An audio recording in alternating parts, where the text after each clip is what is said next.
It is Wednesday, my dudes. And on day one, we've visited four companies, including Omada, US Mac, followed by Twitter, and then watching a pitch competition at the Startup House. The first company we visited was Omada Health. And I mainly had two takeaways from that company in terms of independent learning. And the first of which was I really found it interesting how Omada saw that the US healthcare system was flawed internally, and they saw that there was an opportunity to make a profit by assisting companies, but also make America healthy again. So that really distinguished to me that there is, in fact, a blurred border between social enterprise and business, and that they can actually be one and the same. So the second of which was since Omada is predicated on the flaw of the US system, the business model is not really applicable to areas outside of the US, such as Australia. But it really astounded me on how large the world market actually is. So it really made me realize that just because an idea doesn't work in one area doesn't mean that it's a failed idea.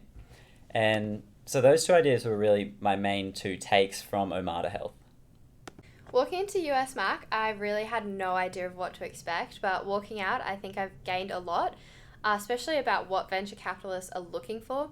So that, first of all, that they want to be within choking distance, that, second of all, they want to see that you have traction in the US before they want to invest. So that also means that just because your model works where you've come from, like Australia, doesn't mean the same model will work in the US. So being able to change that.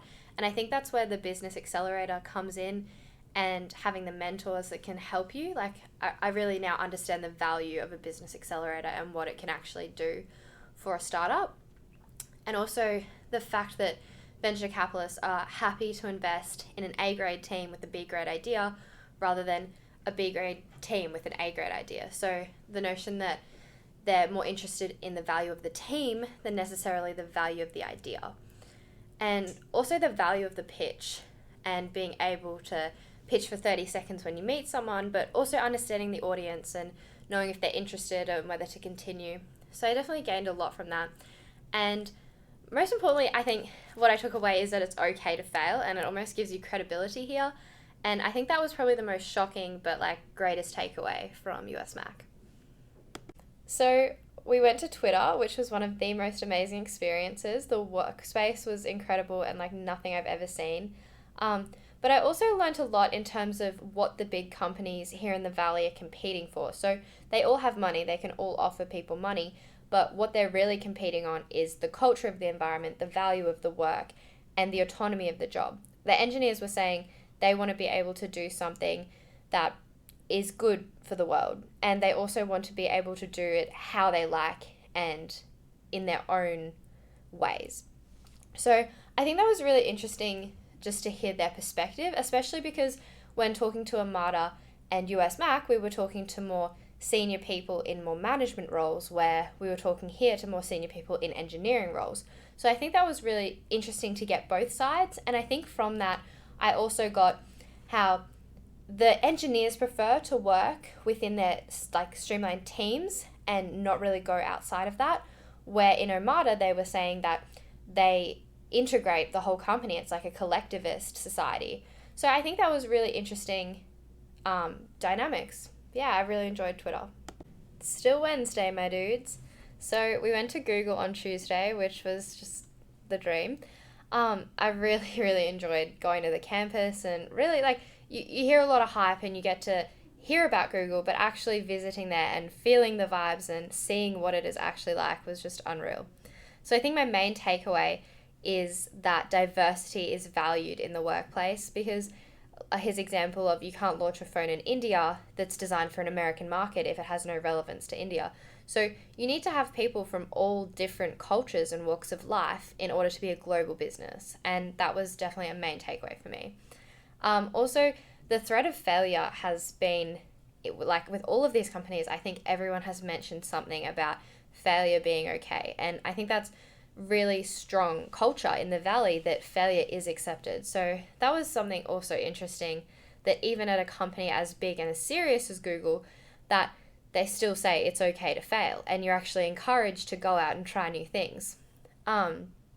Also, how they hire people in terms of being curious and asking questions and the concept of Googliness. So, yeah, I think I definitely gained a lot from Google, and it's hard to put it into this short video, but those were my main takeaways.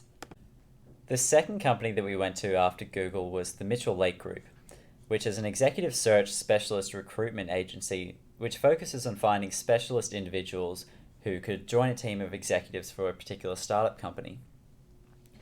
Now, it's really interesting to note that all the companies that we went to before, they always focused on how the competitive advantage of Silicon Valley was that everyone was surrounded by innovative minds. For example, in Rocket Space, where everyone was allowed to work together and collaborate to solve problems in the early stages.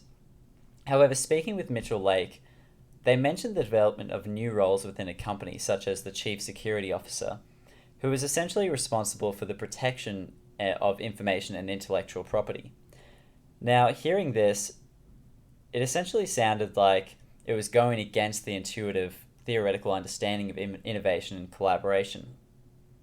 However, upon further discussion, it was later found that since communities actually develop within an organization, it was necessary to protect their information because the community as a whole was actually in the company.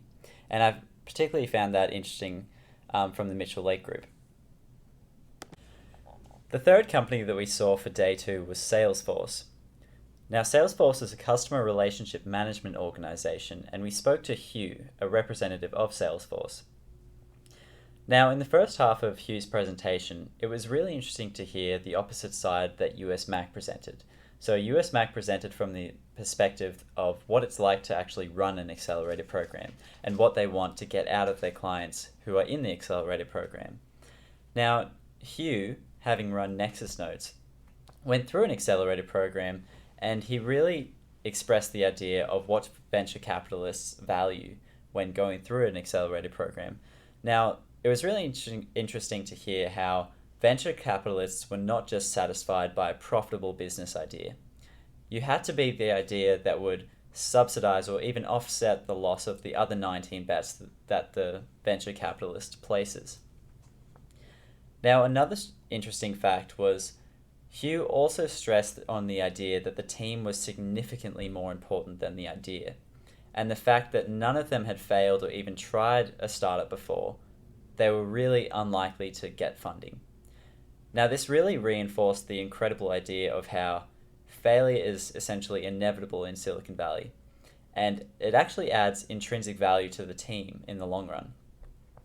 So those are the two main takeaways from Salesforce that I got.